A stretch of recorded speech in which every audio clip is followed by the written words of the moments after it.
is a show that focuses on the person behind the brony. I'm your host, Osaka Jack. Please sit back and relax as we talk to this week's guest brony. Hello everyone, this is Osaka Jack with Into the Spotlight on Everfree Network. With me today I have someone who has so much more experience with me in interviewing and reporting that I can't even begin to describe it. Mr. Sean Sporman, hello. Hello. How are you doing today? I'm doing good. How are you?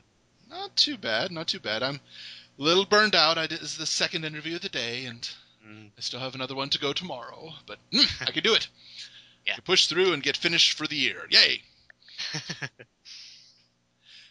Well, in case anybody doesn't know who you are, can you describe who you are? Okay. Like you said, I'm Sean Sporman. I am the overnight producer for WTVY News 4 This Morning. That's the CBS affiliate in Dothan, Alabama. If you don't know where Dothan is, that's in southeast Alabama. It's close to Panama City and Tallahassee. And we do cover parts of southeast Alabama, southwest Georgia, and Florida. Okay. It's kind of the lower right corner of the state, right? Yes, that would be right. Huh.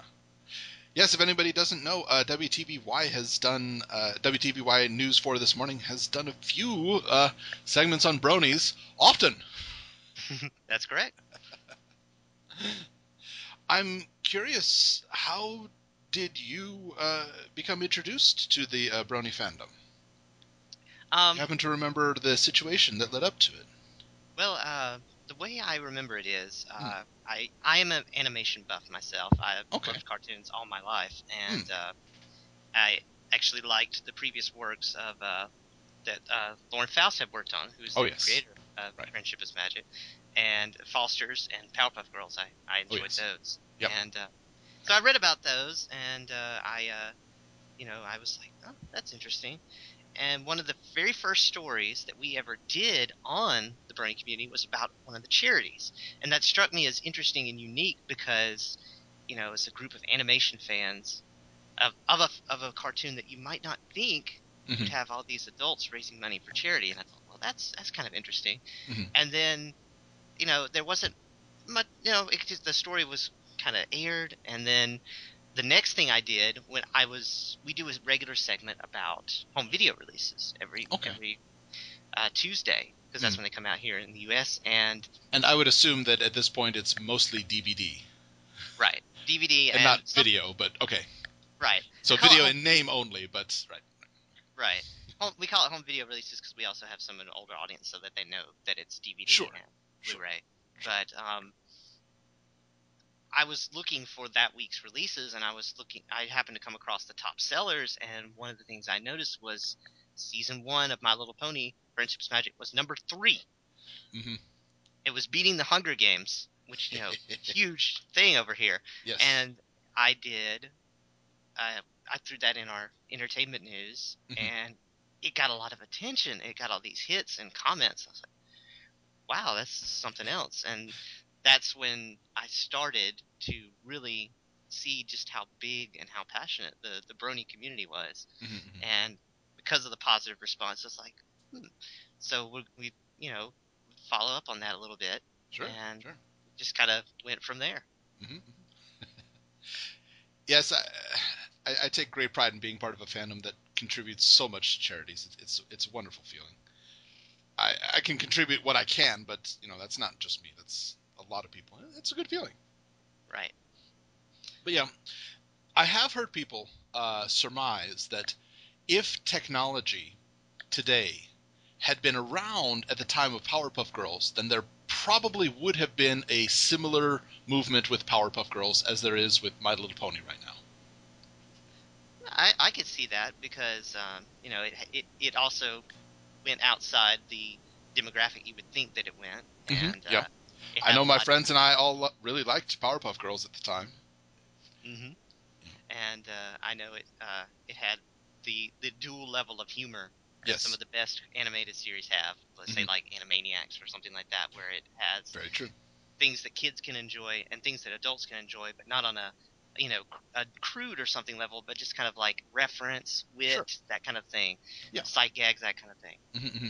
I often make the comparison to Sesame Street. And Sesame Street, people are aware of it less, but it still does absolutely wonderful things that are entertaining for kids. But yeah, adults can appreciate it just as much. I'm pretty sure that the Sesame Street Lord of the Rings parody is about to come out. I Which think I saw a I story cannot on wait that. for it. Yes, I can't wait to see what they do with that. Yeah, and I know a lot of people. I haven't personally seen it yet, but I know a lot of people said that the Hunger Games parody it did was very good, and they've done parodies of other stuff throughout the years Mm-hmm. that I'm aware of. I was a big fan of their Mad Men parody. It was just a bunch of guys in suits and noir hats standing around being mad at everything. I I've seen personally their Law and Order Special Victims Unit parody, where Oh, yes. it's Special Letters Unit is what it is. I thought that was amusing. Mm-hmm. Yep. Yeah, if there's any standby that I really appreciate, it's Sesame Street's level of humor, recognizing that you don't have to be condescending to have kids and adults both enjoy something. Right. And I think it spawned, not for every show, yeah, but a lot of them picked up on it, and Powerpuff Girls and My Little Pony definitely, I would say, are two others that picked up on the idea. Hey, let's make it entertaining for everybody. Mm-hmm. Which is good, for them in the end, because they'll have the target demographic. They Sure. can sell the toys and everything, but they'll also have, the adults that like it too, and that's just, more attention, more press, more revenue, and so on. Yep, indeed. Oh gosh, I'm not sure about 2013, but I know that the difference between 2011 and 2012, Hasbro grossed an extra $1.5 billion. Wow. Which blows me away. I mean, that's $1 for every 4 people on Earth. And yeah, I mean, that numbers like that don't lie. Yeah. And I know another story, and we had this in our entertainment news as well, was that the My Little Pony tie-in comic sold. It had like over 100,000 pre-orders. It beat like X-Men and other big comics like that. And funny story, actually. After we had the story about the fact that it sold so much, one of the Hasbro PR reps actually sent our anchors a copy of the first issue. Oh, lovely. Yeah, I was, the anchors come in later than I do because I'm putting the show together, and Sure. they're finishing it up, and I hear Demetria McClinton, she's one of our anchors. I hear her say, "No way!" I'm wondering what it is, and she comes over there with this package from Hasbro, and she takes it out, and she reads the letter about how we thank you for your coverage and stuff.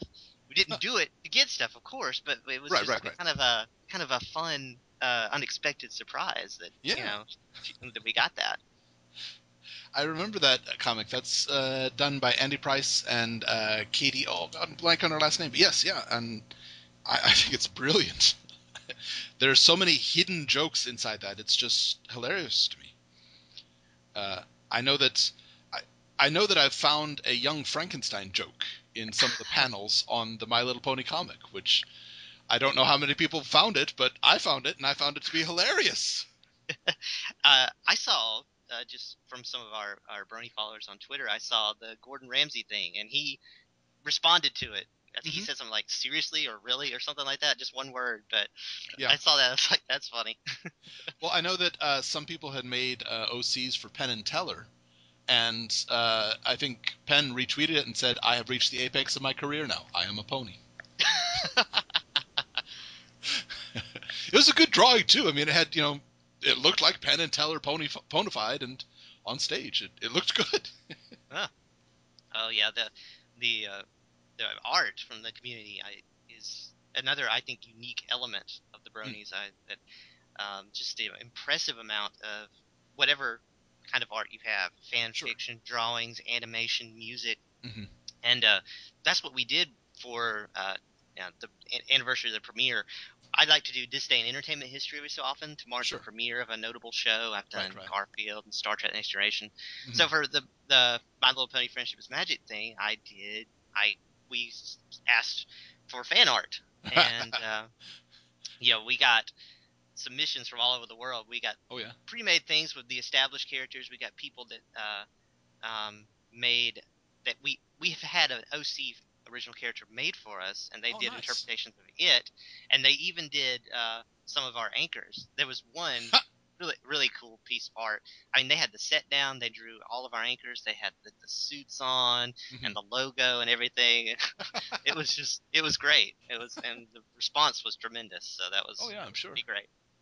I have heard, I believe it was Lauren Faust who said that it seems to be Star Trek in itself spawned a lot of science thinking among so many fans, but My Little Pony seems to have inspired art, which are both beautiful in their own regards, but I think that's a wonderful thing, that it can inspire both.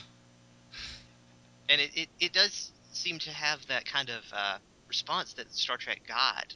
A lot of, the original series, the effort to bring it back after it was canceled in the second season was done by a woman. Yeah. You wouldn't traditionally think science fiction, especially in that era, but and there were a lot of passionate fans across all genders that helped bring that back and keep it going. And of course, it came back with movies and series and everything. Yeah. So, and there's also with the Bronies, it's a passionate movement of not just men, but also women and teenagers and adults and everything. So I can definitely see the sort of parallels there. And of course, you got the John Delancey collection with Q and Discord. That's interesting. Q is our connection between the two. I know that Lauren had mentioned when she was trying to pitch the character of Discord, they weren't getting the idea until she said, "It's Q from Star Trek." And they went, "Oh, okay, I got it. They immediately understood what she was going for then. Let's see, I'm not sure, have there been any pony conventions in the area? So I'm wondering if you might be able to send a contingent news team out to one. We would love to cover one if there was one here. Our coverage area, includes big cities in our coverage area or near it would be Dauphin, Panama City. There's not too many huge cities. The closest that's come, there was a local sort of general genre convention called Fanaticon. Okay. It was in Dauphin, and there was a. I didn't get to cover it specifically, but I know they had a panel on Bronies, and there were people that were cosplaying, and we had pictures of somebody that was cosplaying as Princess Luna. Oh, nice. At least, and there was they had Doctor Who and all kinds of Avengers and all kinds of stuff. But I know specifically there was some of that stuff there, but there hasn't been an actual specific Brony convention in what we call the Wiregrass, which is what our area is called. Okay. At least for now. For now, yeah. There was a convention hype boom for a bit there, but it takes a lot of effort to run a convention, and not as many of them realized that, so not all the conventions were able to get off the ground. Right. But hopefully there'll be something within the area. That would be nice. Yeah. I know. I'm sorry. I know that there are Bronies in the area because we got one when this was not even the art submission. We did a segment a few months ago called Meet the Bronies. It was basically I wanted people to understand in their own words why Bronies enjoy the show they do. I figured that was the best way because we'd done stories about them, but people probably understand why do these people like the show. Sure. So I got people to send in videos like 10-15 seconds explaining why they like the show, and I edited it together. And after that aired, which also got a tremendous response, there was an artist from one of our local cities, and he sent in these paintings, these really detailed paintings of two of the characters from the show. So, and he was from right in our area, so I know that there are people in the area that are fans of the show. Oh, nice. At least a few. That's good. That is good. I know that there are more Bronies than there are admitted Bronies. I know there are people who are still, for whatever reason, unwilling to admit that they are Bronies. And you know what? I don't believe in pressuring like that. If you want to just say you're a fan, fine. You're just a fan. But that is good that there are those that support it in the area. Right. I think something you touched on just briefly, possibly one of the reasons that Pony can be such a massively expanding fandom, we can ponify anything. Avengers fans are awesome, but there have been a bunch of artwork that has ponies as Avengers. And Dr. Hooves is a character on the show now. And yeah. It's like any other fandom can be ponified. Yeah, not every other fandom can say that. That's true. And yeah, I've seen that in some of the art. It's just I've seen Star Trek ponies and, like you said, Avengers ponies, and now as I mentioned, they've even ponified our anchors and general our TV stations. So yeah, absolutely, it's fun out there. Yeah. I've seen some of the work by the Japan Bronies. There's still not as many as in other areas, but they're doing their part to try and produce Japan things. So we have, the Kyoto castles with falling cherry blossoms and ponies sitting around it. And I believe the show is being aired over there and dubbed in Japan now? It is. Right now, season 4 is being aired in America. And Canada, North America, it's being aired. Right now, Japan is about halfway through season 2. So they're almost 2 full seasons behind. It took them a long time to bring it to Japan. It was unsure if they were even going to at first. But, they've dubbed the voices over into Japanese, and they ordered season 1 and season 2. No word if they're going to order the season 3 yet, which I'm nervous about. But actually, the 18th of December is when the first DVD of Japan dubbed Pony comes out. So they're kind of, I think, trying to gauge how many people are going to order that before they continue. Okay. So I'm doing my part. I'm ordering what I can. Yeah. Getting the products. A lot of Japanese exclusive products, which aren't easy to find, even for me. But I can find them. We have iPhone 5 cases, which are just beautiful. And I know you've seen the Crane games that have plushies I've been able to win. With your very impressive haul. Unfortunately, I cleaned out all the machines over on the west half of Japan, so when I go to the Japan PonyCon in the beginning of January, I've planned an extra day, and I'm just going to go to the Tokyo Crane games, and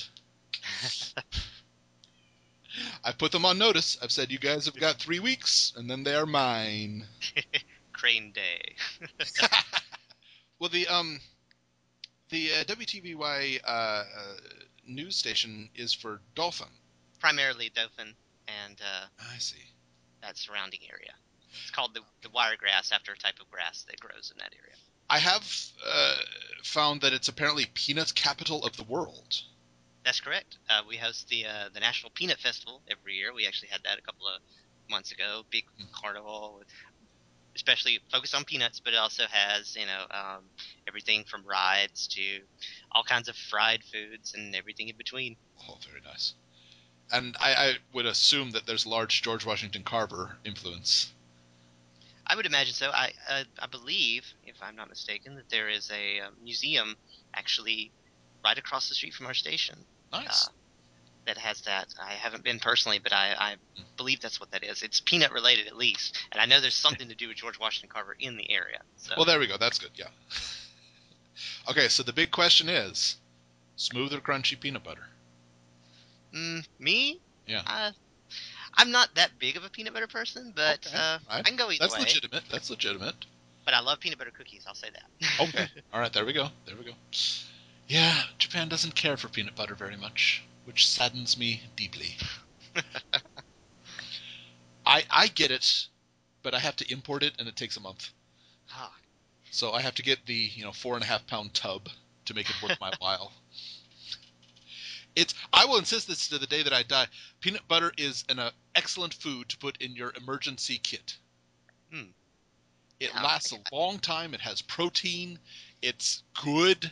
It's easy to eat even if you don't have any food preparation items, so I recommend it. Put it in your emergency kit. If you had an earthquake or a tornado or whatever, peanut butter will get you through it. I never really thought of it like that, but it makes a lot of sense. Yep. I won't pretend that I didn't try to justify it after I got the peanut butter, but still, doesn't make it any less true. Well, your duties at the news this morning, you're the overnight producer of the morning show. Mm-hmm. So, I'm sorry, I'm completely in the dark here. What would be an example of what do you do?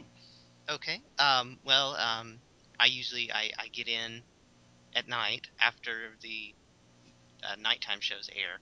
Mm-hmm. Basically, what I do is I put together the show. I Okay. look at the local stories that are important from the night before, Mm-hmm. and keep an eye out, listen to scanners overnight, that kind of thing, to make sure the local stuff, Mm-hmm. cover it. And we get the scripts updated and everything. And then I put in the rest. The morning show especially has a lot of unique content. I feel. Okay. We have national news, world news, and cover stories from Japan, including things like that. And we also had the entertainment news, of course, Sure. and things like that. So basically, what I do is before we go on air, I put together the show, Mm-hmm. and then while we're on air, I'm back in the control room with the director. I'm making sure we stay on time, Mm-hmm. giving the weatherman his time cues, just making sure that keeping track of what's right, and Mm-hmm. just making sure basically that the show goes well. Okay. All right. Okay, so you're the unseen backbone then. I guess you could say that, yeah. Okay. All right. Huh. And you you mentioned it to me, but you do work overnight. I mean, you finish like early in the morning after the That's show correct. airs. And what time do you usually head into work? Like 11? 10:30 is when I start. 10:30 10:30? p.m.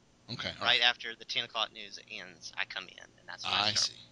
Okay. Okay. And usually I leave about 7:30 after I've posted some of the morning stories to the web and Sure. social media. Okay. All right. I used to work when I was in university. I actually supported myself by being an overnight manager at the supermarket, so I understand the schedule you have. Do you have a very large blanket draped over your window as well to keep out the light for the day? I have good curtains. I don't Okay. exactly have a blanket, but yeah, I do uh, manage to keep the light out. And I'm a big fan of sunshine and bright sunny days, but Mhm. when I want to sleep, sometimes a cloudy day, it doesn't bother me too bad because then there's even less light coming in. Very true. Very true. I can recommend a product to you. I don't know if it's necessary, but it's called Heroes. Hearoes. It's an earplug that blocks out 31 decibels of sound. Hmm. And I don't care where you are, you put that in and you will hear nothing and be able to sleep deeply. Wow. Yeah, when I was working the overnight, occasionally people in my area would decide they want to be awake and playing loud music during the daytime. And no, I want to sleep.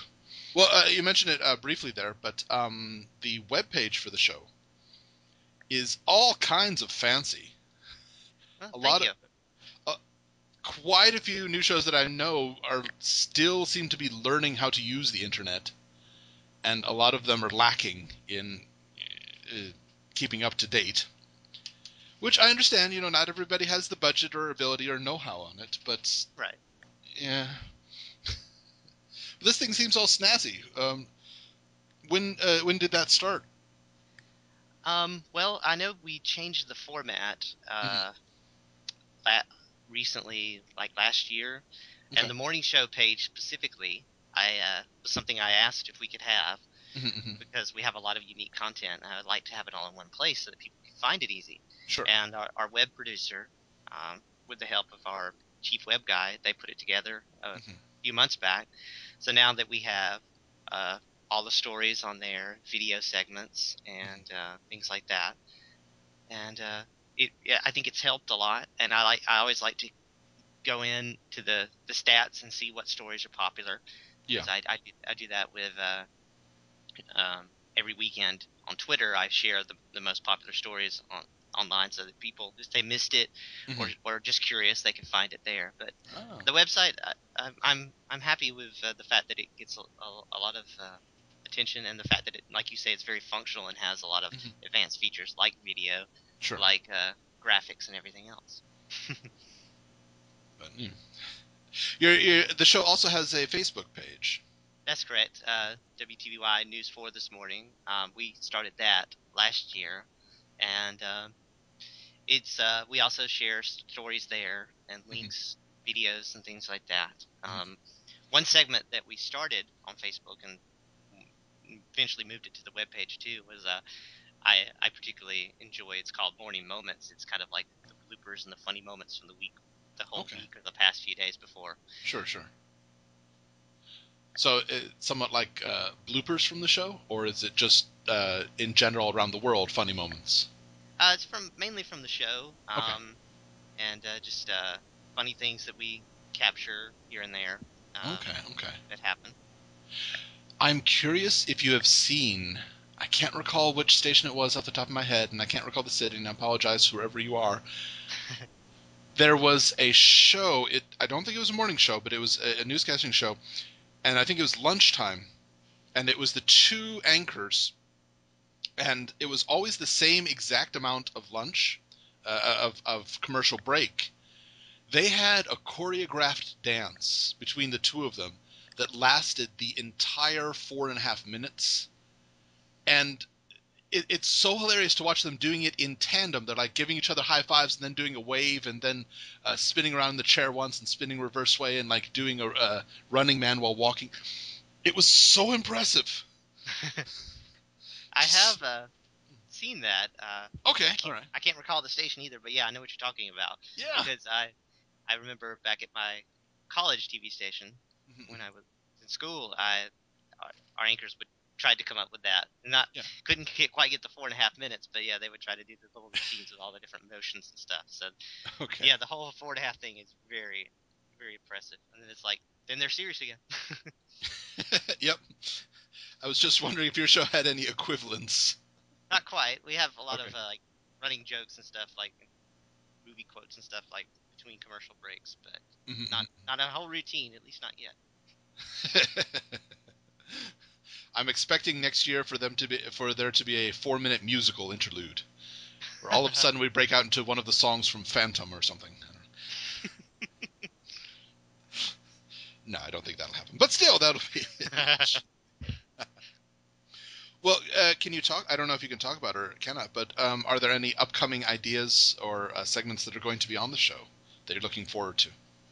Well, of course, it's the end of the year soon, so we're going to do kind of a popular stories of the year, where I'm going to take basically the things that we've covered multiple times on the morning show.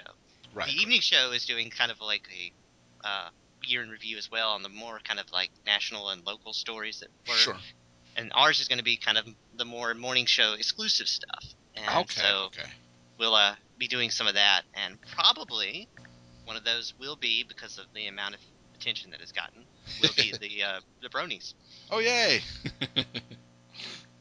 My concept is basically each day of, I think I'm planning to do it next week, which would be actually the week of before Christmas. And that would just be one story, like one kind of story, like here it is, and then they talk about it a little bit, and just one for each day. You know, this was a big thing, this was a big thing, that kind of thing.